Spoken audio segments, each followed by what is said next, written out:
Vocês lembram daquele caso do padre dos balões? Aconteceu em 2008 aqui no Brasil. Esse padre, chamado Adelir Antônio de Carli, decidiu sair voando amarrado em um monte de balões de gás hélio para arrecadar fundos para a construção de uma nova capela. Eu lembro disso perfeitamente, eu estava no 6º ano do ensino fundamental. Infelizmente, o padre não sobreviveu a esse voo e o corpo dele eventualmente foi encontrado. Mas e se eu te disser que existe um caso super parecido que aconteceu no Japão, só que ele é ainda mais intrigante? Isso porque nos anos 90, um homem japonês que ficou conhecido como tiozinho dos balões decidiu cruzar o Oceano Atlântico amarrado em balões. E muita gente acha que ele conseguiu. Talvez vocês precisam assistir para descobrir. Olá, amizades! Tudo bem? Meu nome é Luísa Kemi, ou só a Kemi. Bem-vindo de volta ao Cafézinho Investigativo, canal aqui do YouTube que falando sobre casos reais, mistérios e lendas urbanas que aconteceram em países da Ásia enquanto tomamos um cafezinho gelado. Dessa vez ele é totalmente imaginário,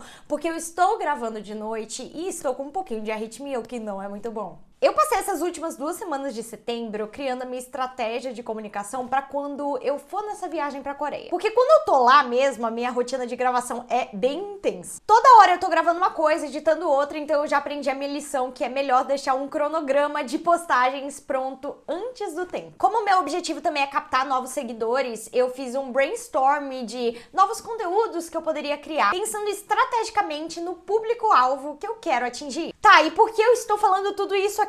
Porque eu sempre recebo perguntas de pessoas que querem começar a criar conteúdo, mas não sabem por onde começar. E é por isso que essa porção do vídeo é patrocinada pela EBAC. A EBAC é uma instituição de ensino online que oferece mais de 150 cursos em uma plataforma própria de ensino, diversos deles na área de marketing, além de 2 pós-graduações reconhecidas pelo MEC. Hoje já são mais de 145 mil alunos que estudam na EBAC. Se você tem interesse nessa área aqui, eu sugiro 2 cursos em particular, o de marketing digital e o de social media manager. Esse último, principalmente, é ideal para quem tá começando a criar conteúdo agora, ou às vezes você já é da área de marketing, mas não tem tanta prática com a área de redes sociais especificamente. Mas por que escolher a EBAC, além dela ser linda, estar no meu coração e apoiar o canal, é claro? Razão 1, as experiências. A EBAC oferece muito mais do que só aulas gravadas. O aluno acaba tendo acesso a vários eventos online e offline, como oficinas, hackathons, onde você pode testar os seus conhecimentos na prática, e também ganha acesso à comunidade de alunos no Slack, que eu acho super útil para tirar dúvidas e criar laços com outros alunos. Razão 2, os professores. A EBAC conta com um corpo docente com mais de 300 professores que são profissionais renomados no mercado. Então, durante o curso, você pode pedir um acompanhamento individual para tirar dúvidas, para corrigir as lições. E mesmo que você não tiver nenhuma experiência na área, os professores têm e eles vão te ajudar. Deixe com os profissionais. Razão 3, ele abre portas. Ao final do curso, você recebe um certificado que é reconhecido no mercado de trabalho e também com um portfólio cheio de projetos. E o melhor é que alguns cursos da EBAC também têm garantia de emprego. Eu, particularmente, estou no meu 2º curso da EBAC, eu já cursei Fashion Design e agora eu tô fazendo Food Business e eu posso dizer que vale muito a pena. Eu aprendi muito sobre essas áreas que eu não tive nenhum conhecimento formal prévio. Eu era super iniciante, eu aprendi coisas que eu nem sabia que eu deveria aprender. E é óbvio que eu tenho um cupom de R$200 de desconto se você quiser começar um novo curso. É Publi Luísa. Luísa com Z. Publi Luísa. O meu nome não é cafezinho. Então dá uma olhadinha no link que vai estar na minha descrição com todos os cursos disponíveis ou aponte o celular para esse QR Code que vai estar em tela. Lembrando que a EBAC oferece opções de parcelamento de até 21 vezes no cartão e 36 vezes no boleto para você começar a estudar agora. Vamos tirar os planos do papel? Muito obrigada, EBAC, por patrocinar essa porção do vídeo. De volta ao caso. Yoshikazu Suzuki nasceu em agosto de 1940 em Tóquio, Japão, numa família de músicos, mais especificamente de afinadores de piano. Não se sabe muito sobre a infância e adolescência dele, mas eu descobri na Wikipédia japonesa que depois que ele se formou no ensino médio, ele acabou seguindo os passos dos pais e se tornou um afinador de pianos para Yamaha. Yoshikazu passou alguns anos trabalhando como funcionário da Yamaha, mas por dentro ele sabia que queria ter o seu próprio negócio. Como vocês vão ver, ele sempre teve um espírito criativo e empreendedor. Daí, em 1984, quando ele já tinha 44 anos, ele abriu a sua primeira empresa, que se chamava Music Ensemble. Pelo que eu entendi, ele basicamente vendia materiais didáticos para pessoas aprenderem a tocar instrumentos. tipo partituras ou fitas cassete com aulas para iniciantes. Foi nessa mesma época que o Yoshikazu começou a organizar pequenos concertos musicais em anfiteatros da região. Ele adorava planejar nos mínimos detalhes esses eventos porque reuniam as duas coisas que ele mais amava, que era música e balões. Como assim? Bom, um dos filmes favoritos do Yoshikazu era esse aí que tá em tela, chamado O Balão Vermelho. É um filme francês dos anos 60 que conta a história de um menino que encontra um balão que tem pensamentos próprios. Eu nunca assisti, mas sinceramente parece uma premissa um pouco assustadora, tipo Dr. Dolittle, só que em vez de falar com animais, ele fala com balões. O Yoshikazu teve uma ideia brilhante para dar uma animada nos shows que ele organizava. Para criar um grande finale memorável, ele soltava dezenas de balões do teto do anfiteatro. E quem não gosta de balões, né? Então a audiência normalmente ia à loucura, amava esse grande finale, tinha adorado a ideia. E essa foi a primeira vez que o Yoshikazu usou balões para chamar a atenção das pessoas, mas definitivamente não seria a última vez. Em 1986, apenas 2 anos depois de abrir a sua primeira empresa, Yoshikazu começou a abrir vários outros negócios completamente aleatórios, incluindo um salão de música, uma casa de jogos de mahjong, um café, um restaurante / pub.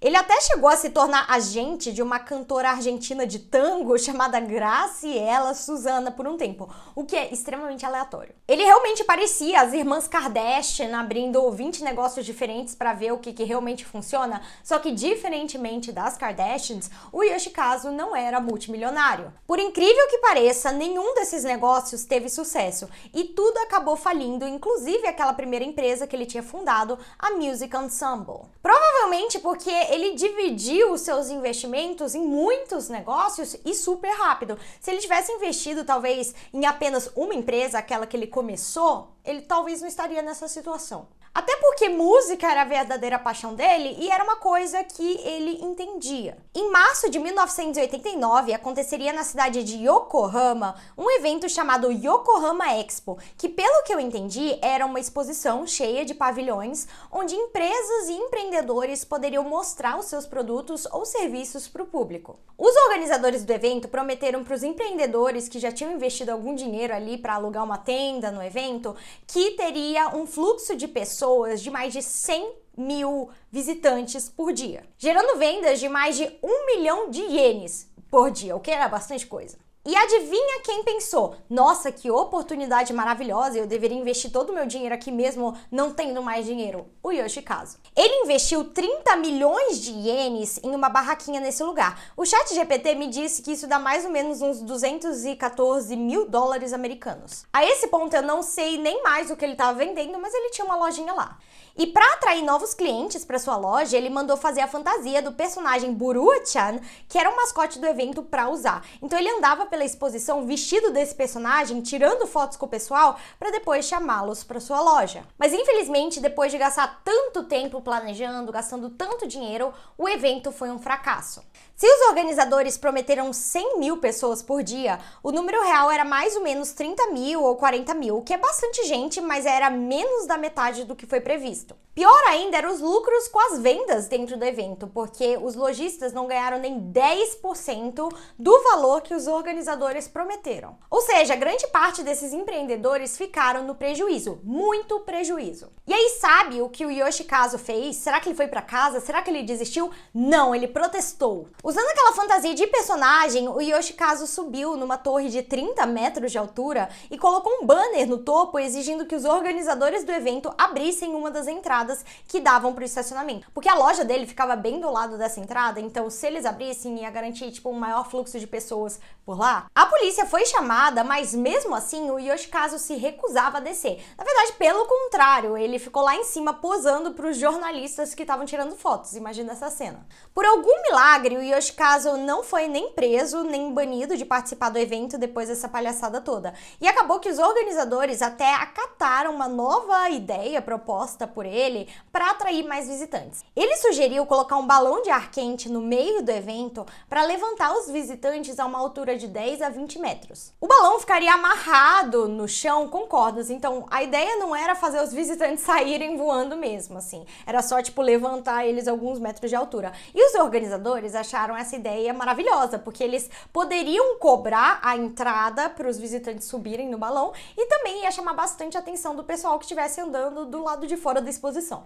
Esse balão funcionou no local por um mês e no total 2.500 pessoas subiram na gôndola. No último dia de evento, o Yoshikazu ficou até brincando com a multidão, tipo, ai, se eu me vestir de Burua-chan e cortar as cordas do chão e simplesmente saísse voando neste balão? Apenas um pensamento. Ele acabou não fazendo isso, mas vocês conseguem ver que a ideia já estava ali. Porque essa tinha sido a segunda ideia que ele teve envolvendo balões que chamou a atenção das pessoas. E ele estava totalmente quebrado, ele precisava de dinheiro. E a atenção das pessoas é igual a dinheiro. Ele devia 5 milhões de ienes para bancos e agiotas, o que hoje em dia daria mais ou menos uns 87 mil dólares. Obrigada, ChatGPT. Então ele teve uma ideia. O Yoshikazu pensou assim: e se eu simplesmente cruzar o Oceano Pacífico sendo carregado por apenas 26 balões de gás hélio? Eu realmente não entendi como isso pagaria as suas dívidas, tipo, genuinamente. Eu não sei se ele pensou que isso ia chamar a atenção da mídia e aí talvez ele ia receber doações, talvez receber patrocínio, não sei. Mas ele gostou da ideia e quis seguir em frente. Então, em abril de 1992, por volta do meio-dia, ele amarrou 2 balões grandes, um de 5 metros e outro de 2,5 metros, e alguns sacos de areia numa cadeira comum. Um grupo de jornalistas e policiais se juntou ao redor dele, os jornalistas querendo ser os primeiros a noticiar aquela maluquice e os policiais tentando impedi-lo. Depois de alguns minutos retrucando com a polícia, ele finalmente conseguiu se soltar e decolou. O problema é que quando ele levantou o voo, 2 daqueles sacos de areia se desprenderam da cadeira improvisada que ele fez e ele começou a subir muito rápido. O Yoshikazu planejava subir uns 400 metros de altura, mas acabou chegando a 5.600 metros, o que é absurdo, e ele chegou lá muito rápido, imagina que medo. A essa altura, o ar é bem rarefeito, então fica difícil de respirar, e também é muito frio. A temperatura cai mais ou menos 6,5 graus Celsius a cada 1.000 metros de aumento de altitude.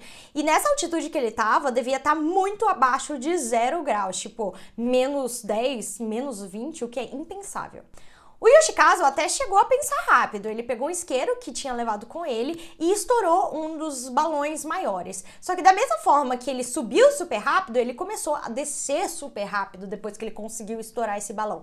E todas as pessoas que estavam vendo de baixo pensaram que ele ia falecer, mas ele sobreviveu. Yoshikazu caiu no telhado de uma casa a 24 quilômetros do ponto de partida. Ele sofreu apenas uma pequena fratura na mão esquerda.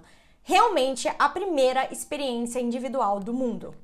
E você acha que ele ficou feliz por ter sobrevivido, que era um milagre, que ele decidiu, a partir desse momento, ficar quietinho na casa dele e só agradecer por estar vivo? Não. Após esse primeiro voo, ele apareceu como convidado de um programa de rádio e falou sobre o seu novo plano, que era cruzar o Oceano Pacífico de balão. Ele apareceu em vários programas de TV, programas de rádio e ficou conhecido nessa época como o tiozinho dos balões. E no começo, assim, as emissoras queriam falar com ele, achavam ele uma figura muito curiosa, muito excêntrica, mas depois, quando ele começou com essas conversas muito loucas de cruzar o oceano, eles pararam de querer se associar ao Yoshikazu, porque eles não queriam promover uma atividade tão perigosa. Só que mesmo sem apoio da mídia, nem patrocínio nenhum, o Yoshikazu quis dar continuidade ao seu, entre aspas, projeto pessoal e construiu uma nova engenhoca de balões. Dessa vez, ele não precisaria sentar numa cadeirinha, porque ele construiu uma gôndola de 2 metros de diâmetro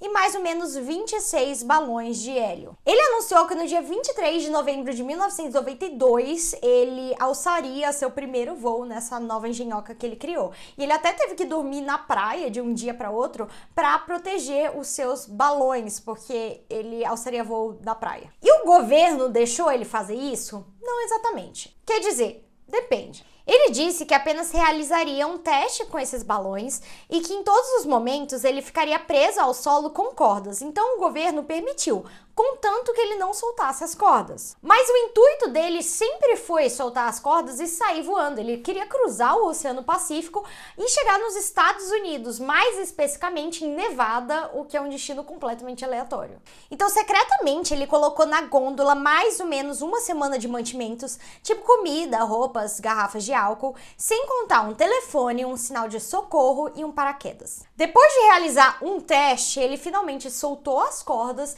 e gritou pro pessoal que tava ali embaixo, porque tinha juntado, tipo, um monte de pessoas que moravam ali por perto, que queriam ver essa cena, jornalistas, policiais. Ele gritou: "Estou indo!" As pessoas perguntaram: "Para onde?" E aí ele respondeu: "Para a América." E essas foram as últimas palavras do Yoshikazu. Como o Yoshikazu levou um telefone, tanto a família dele quanto os jornalistas podiam entrar em contato com ele no começo. Assim, segundo a Wikipédia japonesa, o Yoshikazu tinha a esse ponto da vida dele uma esposa e uma filha. Imediatamente após a decolagem, um jornal conseguiu entrar em contato com ele e o Yoshikazu reportou que logo no começo ele já estava sentindo os vazamentos do gás hélio, dos balões, né? Mas que estava tudo bem. O Yoshikazu ficou fazendo telefonemas com a família de hora em hora para dizer como estava indo a experiência. Ele tinha plena certeza que chegaria nos Estados Unidos em 4 ou 5 dias. Tanto é que perguntou para a família que souvenirs ele deveria trazer de volta. O Yoshikazu ficava ligando para a família dele de hora em hora. E a última ligação que ele fez foi mais ou menos umas 6 horas da manhã do dia seguinte. E ele falou para a família que estava tudo bem e que o sol nascendo era maravilhoso ali dos balões. Depois disso, o seu telefone perdeu o sinal, o que eu acho inacreditável, porque se eu entro no elevador aqui do meu prédio, eu já fico sem sinal. Tipo, o cara tava cruzando o oceano e ficou com sinal por tantas horas. Segundo os cálculos do Yoshikazu, quando o balão atingisse uma altitude de 10 mil metros, levaria umas 40 horas para chegar até os Estados Unidos numa corrente de ar, o que não tem embasamento nenhum, inclusive. A realidade era extremamente diferente. Isso porque ele não contou com um fator muito simples, que é que balões de gás hélio murcham. Eles murcham mais ou menos aí uns 10% ao dia em condições normais. O Yoshikazu não estava em condições normais. Então, levando em consideração a altitude que ele estava, então tem uma mudança de pressão, a temperatura, isso tudo afeta a velocidade que os balões vão murchar. Eventualmente, no dia 24 de novembro, um chamado de SOS foi acionado e balões de resgate foram enviados. Como um segundo milagre, o Yoshikazu foi avistado pela equipe de resgate. Ele ainda estava voando, só que muitos dos balões já pareciam meio murchos, caídos, e 2 dos maiores balões já tinham se soltado. Só que num twist de eventos, o Yoshikazu se recusou a ser resgatado. Ele fazia um sinal com as mãos para mandar os aviões de resgate irem embora. Eles até ficaram perseguindo o Yoshikazu por mais ou menos umas 3 horas para ver se ele aceitava ser levado de volta para o Japão. Só que ele era cabeça dura, não queria desistir da sua missão, e quem teve que desistir foram os aviões da Guarda Costeira que voltaram para sua base, porque ele simplesmente não queria ir embora. Essa foi a última vez que o Yoshikazu foi visto voando a 70 km por hora a 2.500 metros de altitude. Nenhum corpo foi encontrado, nem resquícios do balão. Mas o que pode ter acontecido? Vamos agora às teorias que as pessoas criaram, deixando claro que eu só acredito na última. A teoria número 1 é que o Yoshikazu conseguiu chegar nos Estados Unidos. Muita gente quer acreditar que o Yoshikazu sobreviveu, até porque o corpo dele nunca foi encontrado. Só que essa teoria é pouquíssimo provável, não só pelo estado dos balões, que com certeza não aguentariam tantas horas de viagem assim, como pela trajetória que ele estava arrumando. Isso porque quando você está viajando apenas com balões de gás hélio, você não escolhe a direção que você tá indo. As correntes de ar pareciam estar levando o Yoshikazu, pelo menos no último avistamento dele, mais para norte do que para leste. Então era mais capaz dele chegar na Rússia do que nos Estados Unidos. A segunda teoria é que talvez ele tenha pousado em uma ilha isolada e é por isso que ele nunca chegou a contactar a família ou nunca foi visto novamente. É nessa teoria que a família dele quer acreditar, mas também é pouquíssimo provável. Se bem que, ele já passou por vários milagres de cair no telhado de alguém, sobreviver com um arranhão, então sei lá, né? E eu não acredito que eu ia esquecer de contar essa informação pra vocês, mas eu vou contar agora. Depois do desaparecimento do Yoshikazu, a esposa dele começou a receber receber ligações misteriosas durante as manhãs. Eu não acho que era todo dia, eu acho que devia ser tipo uma vez por semana. De manhã ela recebia uma ligação, ela falava alô e ninguém falava do outro lado da linha. Isso durou 3 anos. Ela acredita que pode ter sido o Yoshikazu, mas honestamente parece pouco provável. Talvez tenha sido uma pessoa fazendo uma brincadeirinha de mau gosto e bastante persistente. Ou talvez não tivesse nada a ver com o caso. A teoria número 3, e que os especialistas acham mais plausível, é que o Yoshikazu acabou se afogando no meio do oceano. Muito provavelmente os balões acabaram murchando e a gôndola caiu no oceano. Ele não tinha acesso a sinal de telefone, não tinha sinal de socorro, ele acabou se afogando. A esposa continuou pagando as dívidas que o Yoshikazu deixou e ela acabou se casando novamente em 2016, só que ela faleceu no ano seguinte, em 2017. Então ela faleceu sem saber o que aconteceu com seu primeiro marido. Essa é uma história muito doida, mas eu também contei já várias outras histórias muito incomuns aqui no canal, então por que vocês não assistem as recomendações que vão estar aqui do lado? E lembre-se, se vocês tiverem medo de dormir de noite, mantenham-se cafeinados, menos eu.